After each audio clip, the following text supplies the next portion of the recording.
Keeping classrooms COVID-free has meant keeping most kids out of them too. Just 80 of 1,500 were in today at this secondary in Newham, but in one of the most deprived corners of the country, it's the students the teachers can't see that cause the most concern. We've had students that haven't been able to log on. We know that we've had students that haven't been engaged because the routines and the systems aren't in place at home.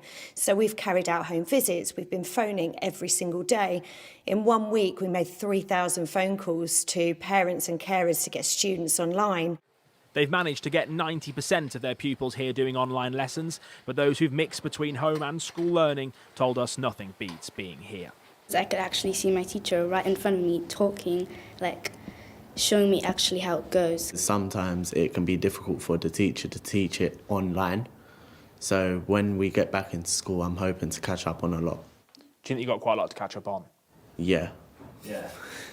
To help with that, the government is to give England's primary and secondary schools £302 million to spend as they like on bringing pupils up to speed. There's also £200 million for secondaries to run summer schools if they wish, alongside £200 million already announced for extra one-on-one tutoring.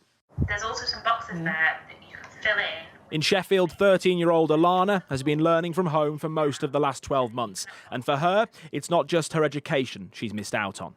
Yeah, I have missed out on schoolwork, but I've tried to keep up with it from my house. But you can't create the social aspect of a school inside your house when you're not seeing anybody. Today, the Education Secretary ruled out extending the school day to help kids catch up and wouldn't say whether the 6 weeks holiday would be cut short. But he did say this on exams.